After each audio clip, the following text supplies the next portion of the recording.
बाबा की आशाओं की बनी तस्वीर रूहानी है, करते रहे पूरी हर आज्ञा हमने ठानी है।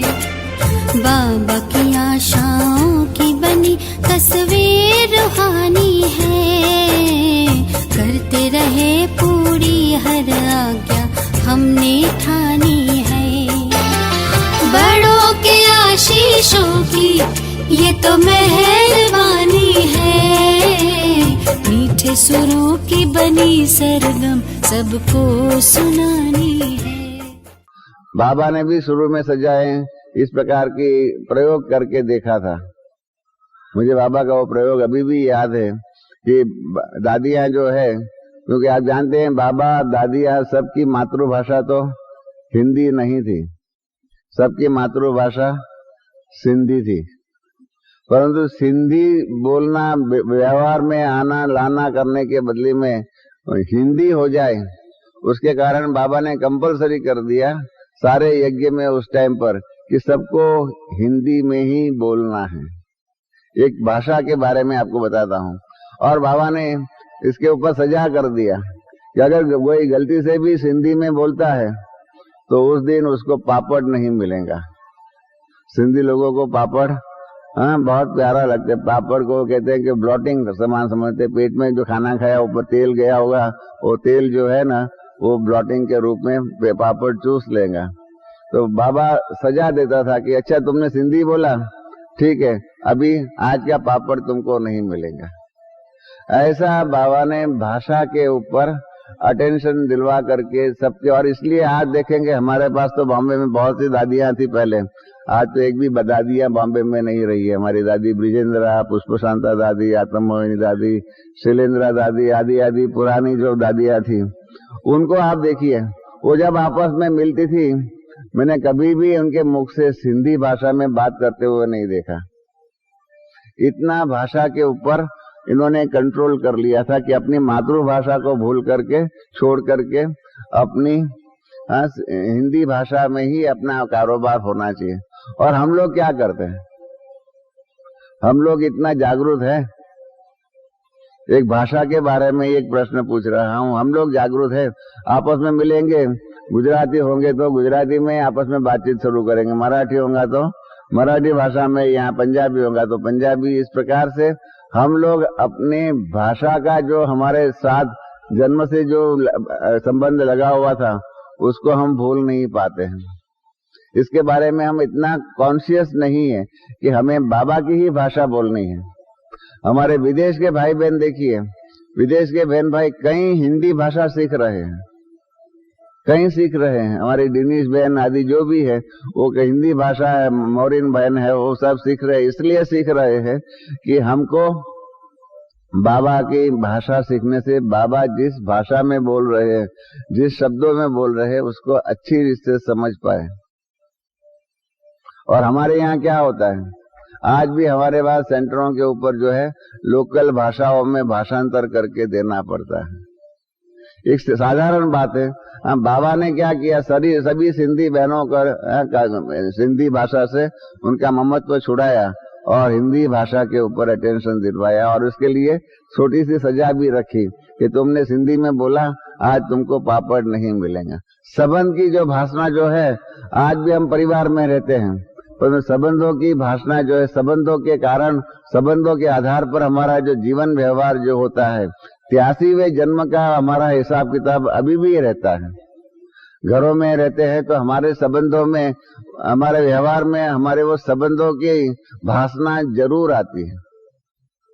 मैं आपको खुद को अनुभव से बताता हूँ कि गुलजार दादी और ऑलराउंडर दादी जो है, वो दोनों दिल्ली पांडव भवन में थे।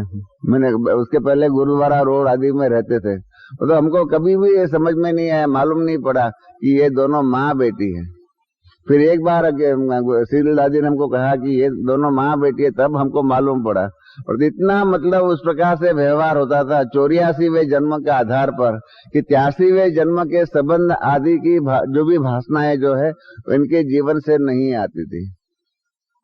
नहीं तो आप देख लीजिए, ब्रह्मा बाबा की ही युगल जसोदा माता जो थी, थी तो ब्रह्मा बाबा की युगल।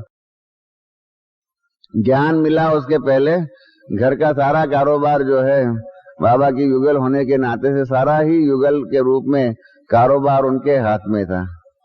परंतु कितना बड़ा भारी जंप उनको लगाना पड़ा, कितना भारी उनको नए संबंध में अपने आप को सेट करना पड़ा, फिक्स करना पड़ा कि कल तक मैं जिसकी पत्नी थी, कल तक जिसके घर की सारी कारोबार मेरे हाथ में थी, आज 84वें जन्म में पत्नी के बदली में बाबा की बच्ची के रूप में, वही पति को बाप के रूप में देखने करने का कितना बड़ा भारी परिवर्तन करना पड़ा। संबंधों की मर्यादाओं में कितना बड़ा भारी परिवर्तन करना पड़ा। हम गृहस्थी, बाबा ने भी कहा कि आप बच्चे भी गृहस्थी हो, गृहस्थ व्यवहार में रहिए, पर वो 83वें जन्म के गृहस्थ व्यवहार के कारोबार में जो हमारा तन मन धन जाता है, हमारा बुद्धि योग जाता है, इनसे हम कितने ऊपर हुए, कितने हम उसी संबंध में जो बाबा ने कहा हुआ है कि 84वें जन्म में या तो आप आपस में भाई भाई है, या तो आपस में आप रूहानी भाई बहन है। उस संबंध के आधार पर उस प्रकार का हमारा जीवन व्यवहार होना चाहिए 84वें जन्म के उस संबंध, और उस प्रकार की ये अलौकिक गृहस्थी हमारी होनी चाहिए, और उस प्रकार का जीवन व्यवहार के आधार पर कारोबार होना चाहिए। वो हमारा कहाँ तक हुआ, कहाँ तक हमने वो 83वें जन्मों के संस्कार संबंध आदि को भूल करके 84वें जन्म के संबंध संस्कारों के अंदर अपने आप को स्थिर किया। और जब तक 84वें जन्म के आधार पर हमारे सभी संबंध, हमारे सभी कर्तव्य कर्मों आदि हम नहीं करते हैं ना, तब तक हमारा 100% तन मन धन जो है ना वो सफल नहीं होगा। कारण कि वो संबंध जो है संबंध के कारण रग जाती ही है। इंग्लिश में इसलिए कहते हैं कि there are always leakages and linkages. Leakages and linkages जो है हमारे जीवन में रहती है, कारण कि इन संबंधों के कारण हमारे जीवन के अंदर पुरुषार्थ में इतनी क्षति हो जाती है, लीकेजेस हो जाता है, और संबंध के कारण जो लिंकेजेस होता है तो हमारा बुद्धि योग उसमें फंस जाता है, हम उससे निकल नहीं पाते हैं, और इसके कारण हमारे पुरुषार्थ में तीव्रता नहीं आती है। और आप जानते हैं कि सफलता आदि जो भी है उसका मापदंड जो है, आखिर का मापदंड जो है हमको बताया गया है।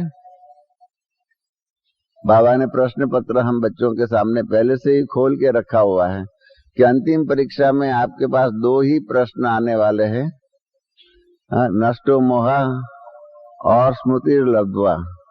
ये नष्टो मोहा कहाँ तक हुए और स्मृति लब्ध्वा कि मैं आत्मा हूँ, और उस आत्मा के दृष्टिकोण से जैसे आज की साकार मुरली में था कि देही अभिमानी कहाँ तक बनने का।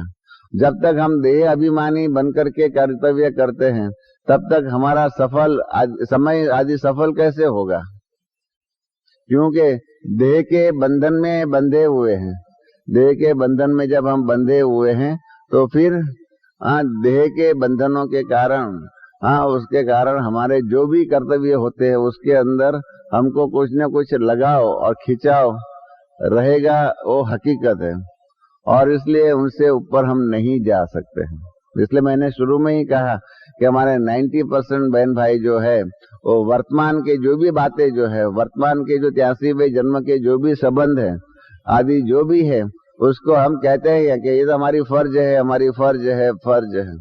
इसको खबर है कौन साथ है हमारे, जिसकी नजर से चलते चांद और तारे, चांद और तारे। कितनी ही बार तुमने पार उतारा, साथ तुम्हारा प्रभु कितना है प्यारा।